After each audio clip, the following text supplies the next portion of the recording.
देवियों सज्जनों, सत सत नमन। आपके सम्मुख मैं डॉक्टर जनार्दन तिवारी आत्म परिचय 245 भाग लेकर उपस्थित हुआ हूँ। इस भाग में राहु मंडल का वर्णन किया गया है। सबसे पहले आदिशक्ति माता भगवती को प्रणाम करते हुए शंख ध्वनि।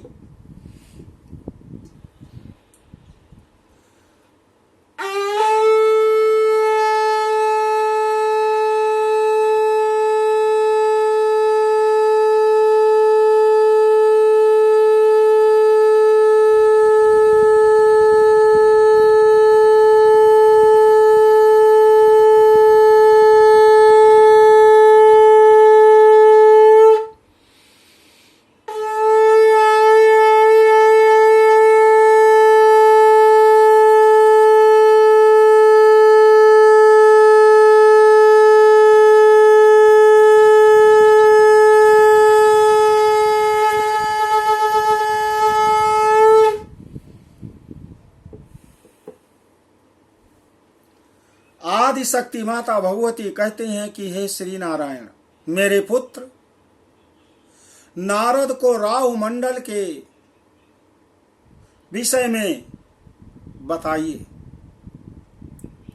जिससे जैमिनी को यह ज्ञान हो और महर्षि जैमिनी महाराज जन्मेजय को राहु मंडल का ज्ञान कराएं। श्री नारायण कहते हैं कि हे पुत्र नारद, सूर्य से 10,000 योजन नीचे राहु मंडल स्थित है।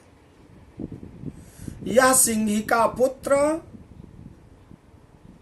राहु योग्य न होने पर भी नक्षत्र की भांति विचरण करता रहता है।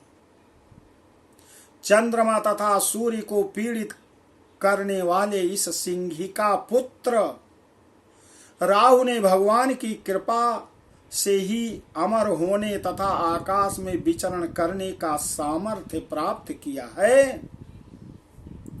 और माता भगवती ने नारायण से कहा था कि इसको तारागण के रूप में, छाया ग्रह के रूप में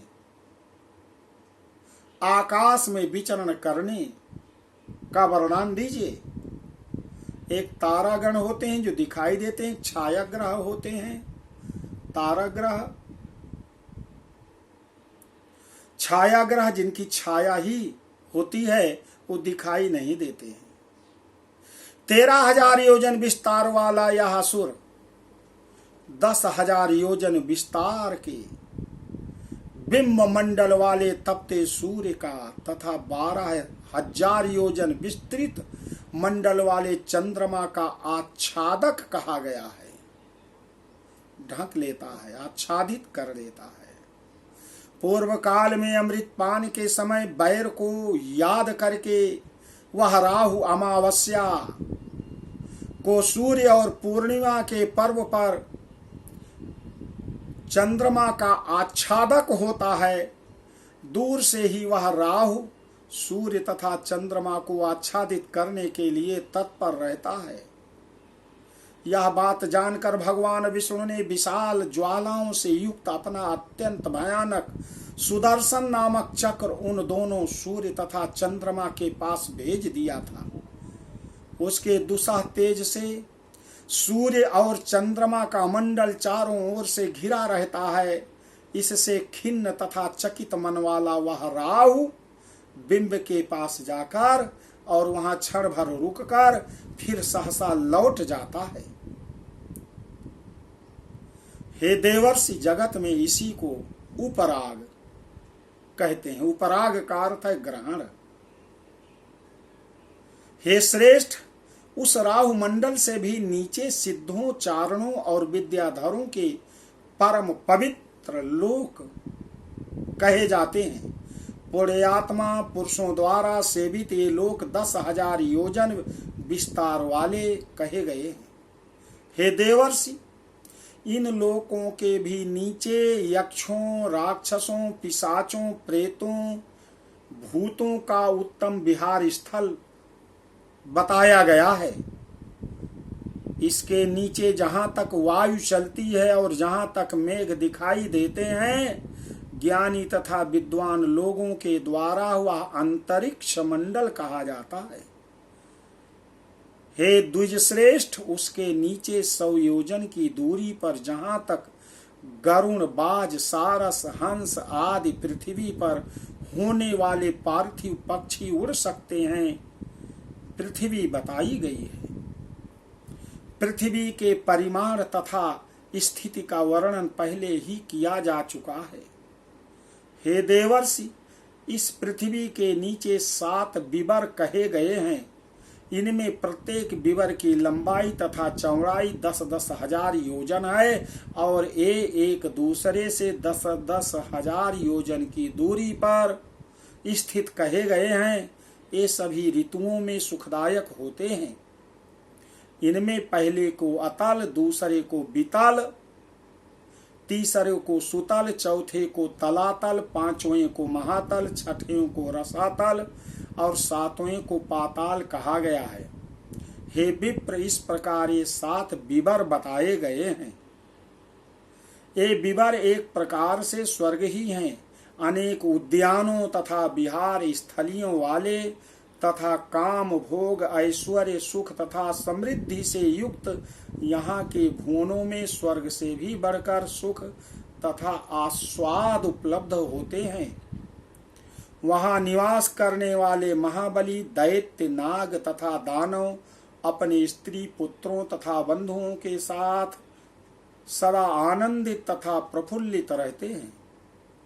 वह अपने अपने घरों के स्वामी होते हैं। मित्र तथा अनुचर आदि सदा उनके पास विद्यमान रहते हैं। ईश्वर भी जिनकी इच्छा को विफल नहीं कर सकते हैं, ऐसे वह अत्यंत मायावी सदा हृष्ट पुष्ट रहते हुए सभी ऋतुओं में सुखी रहते हैं। माया के स्वामी मय नामक दानव ने उनमें अनेक पुरियों का निर्माण किया है, जो श्रेष्ठ मणियों से जटित हजारों अद्भुत भवनों, अट्टालिकाओं, गोपुरों, सभा भवनों, प्रांगणों तथा वृक्ष समूहों आदि से सुशोभित हैं। वह पुरियां देवताओं के लिए भी अति दुर्लभ हैं, जिनकी कृत्रिम भूमि फर्श पर नागों तथा असुरों के जोड़े तथा कबूतर, मैना आदि पक्षी विहार करते हैं। ऐसे विवराधीश्वरों के मनोहर भवनों से अलंकृत वह पुरियां अति सुशोभित होती रहती हैं। उनमें मन को मुग्ध करने वाले बड़े बड़े सुंदर फलों तथा फूलों से लदे हुए वृक्षों वाले और कामिनियों के विलास योग्य स्थानों से अत्यधिक शोभा पाने वाले विशाल उद्यान विद्यमान हैं। उन उद्यानों में स्वच्छ जल से परिपूर्ण रहने वाले विशाल जलाशय हैं, जो विविध पक्षियों के समूहों के कलरों से तथा पाठीन नामक मछलियों से सुशोभित रहते हैं। जलचर जंतुओं के क्रीड़ा करने पर जल के क्षुब्ध होने से उनमें उगे हुए कुमुद, उत्पल, कहलार, नील कमल तथा रक्त कमल हिलने लगते हैं। उन उद्यानों में स्थान बनाकर रहने वाले पक्षी अपने विहारों तथा इंद्रियों को उत्साहित करने वाली अपनी विविध ध्वनियों से उन्हें सदा निनादित किए रहते हैं। वह पुरियां देवताओं के श्रेष्ठ ऐश्वर्य से भी बढ़कर हैं, जहाँ काल के अंगभूत दिन रात का कोई भय नहीं रहता है और जहाँ बड़े बड़े सर्पों के मस्तक पर स्थित मणियों की रश्मियों से प्रस्फुटित कांति के द्वारा अंधकार सदा समाप्त हुआ रहता है। इनमें निवास करने वाले लोगों को दिव्य औषधियों, रसायनों, रस, अन्न, पाशों, स्नान आदि की कोई आवश्यकता नहीं रहती। उन्हें किसी प्रकार के भी मानसिक तथा शारीरिक रोग नहीं होते। झुर्रियां पड़ने वाले, बाल पकने, बुढ़ापा आ जाने, शरीर के विरूपित होने, पसीने से दुर्गंध निकलने, उत्साहहीन हो जाने और आयु के अनुसार शारीरिक अवस्थाओं में परिवर्तन आने जैसे अनेक प्रकार के विकार कभी नहीं उत्पन्न होते हैं। हे पुत्र नारद, उन कल्याणमय लोगों को भगवान श्री हरि के तेजस्वी सुदर्शन चक्र के अतिरिक्त अन्य किसी से भी भय नहीं रहता है। जिस चक्र के वहां प्रवेश करते ही भय के कारण प्रायः दैत्यों की स्त्रियों का गर्भपात गर्भस्राव हो जाता है। तो आपने हे राजन राहु मंडल का वर्णन और पाताल लोक के 7 भागों का वर्णन आपने सुना, आपको शांति मिली होगी। इसलिए आगे आप क्या सुनना चाहते हैं आप मुझे बताइए। महाराज जन्मेजय कहते हैं कि हे ऋषिवर, अतल वितल तथा सुतल लोक के विषय में अभी पूर्ण रूप से मैं नहीं जान पाया हूँ, मुझे सुनाने की कृपा करें। उन्होंने कहा कि अगले परिच्छेद में मैं सुनाऊंगा। बोलो आदि शक्ति भगवती देवी जगदम्बा की जय।